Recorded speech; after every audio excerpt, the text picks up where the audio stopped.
BBA, BCA, BCom computer కోర్సులో 100% placement లభించే ఏకైక డిగ్రీ కాలేజ్ కూకట్పల్లిలోని i3 degree college 8367215215. Hello everyone, myself Deepika. So ఈ వీడియోలో మ్యాథ్స్ బేసిక్స్ గురించి నేను మీకు ఎక్స్ప్లెయిన్ చేస్తున్నాను. అడిషన్, మల్టిప్లికేషన్, సబ్ట్రాక్షన్స్ అసలు ఎలా చేయాలి ఏంటి అని ఫస్ట్ రాయడం రావట్లేదు ఫస్ట్ చాలామందికి. సో మనం క్వశ్చన్స్ సాల్వ్ చేయాలంటే ఫస్ట్ రాయడం రావాలి. రాయడం ఎంత బాగా వస్తే అంత పర్ఫెక్ట్గా మ్యాథ్స్ అనేది చేస్తాం. చూడండి, అడిషన్కి సింబల్ ఏంటి? ప్లస్ కదా.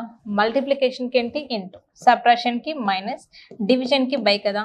మనకి జస్ట్ సింబల్స్ తెలియగానే సరిపోదు, వాటిని అప్లై చేయడం కూడా రావాలి. చూడండి, మనకి 2 - 3 అంటే ఎలా రాస్తాం? 2ని 3ని మైనస్ చేస్తున్నాం, సబ్ట్రాక్ట్ చేస్తున్నాం అని ఎలా చెప్తాము? ఇక్కడ మైనస్ పెట్టడం వల్ల, అవునా? నెక్స్ట్ -2ని -3ని నేను అడిషన్ చేస్తున్నాను అంట. చెప్పగానే విన్నటప్పుడు బాగానే ఉంటుంది, కానీ రాసేటప్పుడు ఏమవుతుంది? సో అడిషన్ చేయడం అంటే ఏంటి? డైరెక్ట్ ఇలా రాస్తారు కొందరు. అసలు ఏమన్నా మీనింగ్ ఉందా అక్కడ? ఈ ప్లస్ పక్కన మైనస్ ఉంటే చాలా కన్ఫ్యూజ్ అవుతారు. అలా కాకుండా ఎప్పుడైనా సరే మనం బ్రాకెట్లో మెన్షన్ చేయాలి. సో -2, నెక్స్ట్ ఇది ప్లస్, ఇది మైనస్. బ్రాకెట్ మీనింగ్ ఏంటి? ఇంటూ అని అర్థం, అవునా? సో మనకి ఇంటూ అన్నా, డాట్ అన్నా, బ్రాకెట్ అన్నా, వీటన్నిటి మీనింగ్ ఏంటి అంటే మల్టిప్లికేషన్ అని. ఓకే, ఇక్కడ మనకి ఈ ప్లస్కి మైనస్కి మధ్యలో బ్రాకెట్ ఉంది అంటే మల్టిప్లికేషన్ చేయాలి. ప్లస్ ఇంటూ మైనస్ ఏమవుతుంది? మైనస్. చూడండి, ఇక్కడ మనకి రెండు సేమ్ సైన్స్ ఉన్నాయి. 2కి నెగిటివే ఉంది, 3కి నెగిటివే ఉంది, అవునా? ఎప్పుడైతే 2 సేమ్ సైన్స్ ఉంటాయో వాటిని మనం అడిషన్ చేస్తున్నామని అర్థం. ఇక్కడ ఏం చేస్తున్నామంటే చెప్పట్లేదు చాలామంది. అడిషన్ చేస్తున్నామో తెలియదు, సబ్ట్రాక్షన్ చేస్తున్నామో తెలియదు. -2 -3 ఎంత అంటే కొందరు 5 అంటారు, కొందరు -1 అంటారు, కొందరు 1 అంటారు. అసలు ఏం చేస్తున్నారో తెలియట్లేదు. అడిషన్ చేస్తున్నాము, ఈ రెండింటికి అడిషన్ చేస్తున్నాము. ఓకే, -5 అవుతుంది. ఈ 2 నెంబర్స్కి మైనస్ ఉంది కాబట్టి -5. లేదు, 2 + 3 తీసుకుందాం. ఓకే, ఇక్కడ కూడా ఏమవుతుంది? 2ని 3ని అడిషన్ చేస్తున్నాం. మరి ఇక్కడ +5 ఎందుకు వచ్చింది? ఇక్కడ -5 ఎందుకు వచ్చింది? ఈ 2 నెంబర్స్కి పాజిటివ్ సైన్ ఉంది కాబట్టి పాజిటివ్లో వచ్చింది మనకు ఆన్సర్. ఈ 2 నెంబర్స్కి నెగిటివ్ ఉంది కాబట్టి మనకు ఆన్సర్ అనేది ఇక్కడ నెగిటివ్లో వస్తుంది. ఓకే, నెక్స్ట్ ఇది -2, ఇది +3 కదా. సో ఎప్పుడైతే రెండు ఆపోజిట్ సైన్స్ ఉంటాయో మనం సబ్ట్రాక్షన్ అనేది చేస్తుంటాం. చూడండి, ఇది మైనస్లో ఉంది, ప్లస్లో ఉంది. ఆపోజిట్ సైన్స్ ఎప్పుడైనా సబ్ట్రాక్ట్ చేయబడతాయి. సబ్ట్రాక్షన్కి మనకు ఒక రూల్ అనేది ఉంటుంది. ఈ రెండిట్లో హైయెస్ట్ నెంబర్ ఏది? 3 అనేది హైయెస్ట్ నెంబర్ కదా. హైయెస్ట్ నెంబర్కి లెఫ్ట్ సైడ్లో ఏ సైన్ అయితే ఉంటుందో ఆ సైన్ మనకి ఫైనల్ ఆన్సర్లో వస్తుంది. చూడండి, హైయెస్ట్ నెంబర్ 3, 3కి ప్లస్ ఉంది కాబట్టి లెఫ్ట్ సైడ్లో అవర్ ఆన్సర్ ఇస్ +1. లేదు, 2 - 3 ఇలా ఇచ్చాడు అనుకోండి. సబ్ట్రాక్షన్లో ఎప్పుడైనా సరే హైయెస్ట్ నెంబర్ చెక్ చేసుకోండి. హైయెస్ట్ నెంబర్ 3, 3కి లెఫ్ట్ సైడ్లో ఏ సైన్ ఉంది? నాకు మైనస్ ఉంది కాబట్టి -1 is the correct answer. Okay, next -2 - 3ని సబ్ట్రాక్ట్ చేయండి అంటే ఎలా రాస్తారు? చాలామంది జస్ట్ ఇలాగే రాస్తారు. ఇందాక మనం చెప్పాం కదా, -2 - 3కి సబ్ట్రాక్షన్ చెయ్యండి అంటే రాయడం ఇలా రాస్తారు. ఇది కరెక్టేనా? Is this is correct? 100% wrong.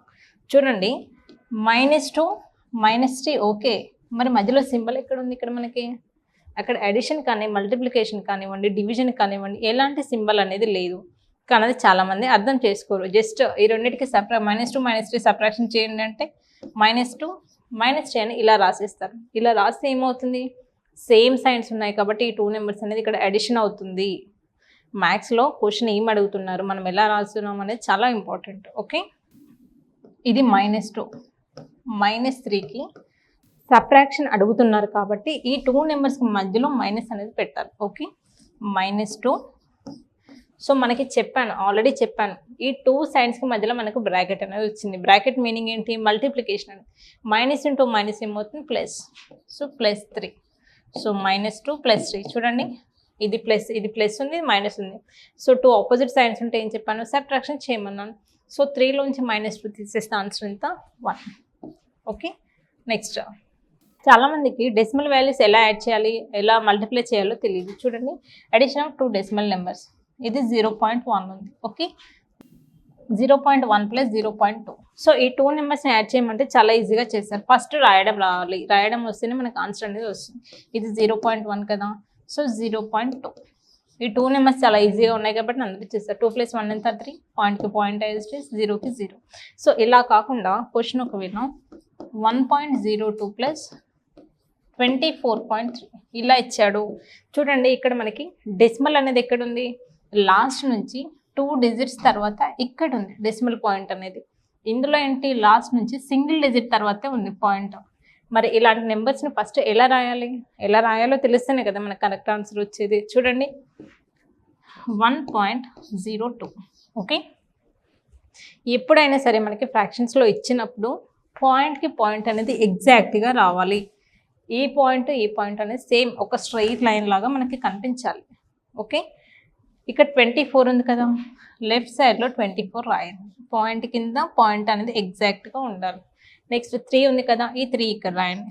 So ఇక్కడ ఏం లేదు కాబట్టి మీరు 0 రాసినా పర్లేదు. సో ఇలా, సో మరి ఇక్కడ కూడా ఏం లేదు కదా, సో ఇక్కడ కూడా 0 పెట్టుకోండి. ఓకే, 2 + 0 ఎంత, 2. This is 3 + 5, this is 2. 25.32. చాలామంది ప్రొనౌన్సియేషన్ కూడా తెలియదు, 25.32 అంటారు. సో డెసిమల్ తర్వాత ఉండే నెంబర్స్ ఎప్పుడైనా కూడా మనం ఇండివిజువల్గా ప్రొనౌన్స్ చేయాలి. 25.32 లేదు అంటే ఎలా చేస్తాం చూడండి, 20.123 అని చదువుతారు. ప్రొనౌన్సియేషన్ కూడా ఇంపార్టెంట్. సో 20 పాయింట్ ఇండివిజువల్గా మనం ప్రొనౌన్స్ చేయాలి, 1, 2, 3 అని. ఓకే, సో కలిపి 20కి అది పాయింట్కి ముందున్న దానికి ఆఫ్టర్ ఉన్న దానికి చాలా తేడా ఉంటుంది ప్రొనౌన్సియేషన్లో కూడా. సో నాకు తెలిసి మీకు ఈ వీడియో అర్థమైందని అనుకుంటున్నాను. సో మీకు మ్యాథ్స్లో ఇన్డెప్త్ నాలెడ్జ్ కావాలి బేసిక్స్లో అంటే, సో మనం ఆన్లైన్ క్లాస్ అనేది కండక్ట్ చేస్తున్నాము. 1 వీక్ కోర్స్ ఉంటుంది అనమాట. ఎలా ఉంటుందంటే డైలీ 1 అవర్ క్లాస్ ఉంటుంది జూమ్లో. సో మీకు ఇన్డెప్త్గా, సో ఫ్రమ్ అడిషన్ నుంచి ఎల్సిఎం అంటే ఏంటి, సో ప్రతి ఒక్కటి కూడా A to Z basic maths basics సంబంధించినవన్నీ కూడా 1 వీక్లో మేము కంప్లీట్ చేస్తూ ఉంటాము. డైలీ 1 అవర్ క్లాస్ ఉంటుంది. ఇంట్రెస్ట్ ఉన్న వాళ్ళు కింద స్క్రోల్ అవుతున్న నెంబర్కి కాల్ చేయండి. సో లేదు మాకు రికార్డింగ్స్ కావాలి బేసిక్స్ సంబంధించి అంటే ప్లేస్టోర్లో డిమాక్స్ అనే యాప్లో ఆల్రెడీ మనకి బేసిక్స్ క్లాసెస్ పైన రికార్డింగ్స్ అనేవి ఉన్నాయి. సో అక్కడి నుంచి అయినా పర్చేస్ చేసుకోవచ్చు. చాలామంది ఏంటి అంటే రికార్డింగ్స్ తీసుకుంటారులే కానీ చాలా ఇన్స్టిట్యూట్స్ నుంచి అది తీసుకున్న వాళ్ళకి మనకి అసలు కమ్యూనికేషన్ ఉండదన్నమాట, బయ్యర్స్కి యాప్ డెవలప్ చేసిన వాళ్ళకి. సో మన దగ్గర అలా కాదనమాట. సో ఎవరైనా సరే మన దగ్గర నుంచి యాప్ పర్చేస్ చేశారు అంటే వాళ్ళు చేస్తున్నప్పుడు ఇలాంటి డౌట్స్ వచ్చినా కూడా, లేదు వాళ్ళకి అకాడమిక్ సిలబస్లో కూడా ఏమైనా డౌట్స్ వచ్చినా కూడా 100% నేను వాళ్ళకు హెల్ప్ చేస్తూ ఉంటాను. సో మీకు ఇంకా ఇన్ఫర్మేషన్ కావాలి అంటే కింద స్క్రోల్ అవుతున్న నెంబర్కి కాల్ చేయండి. Thank you. సుమన్ టీవీలో మీ పర్సనల్ అండ్ బిజినెస్ ప్రమోషన్స్ కోసం కింది నెంబర్కి కాంటాక్ట్ చేయండి.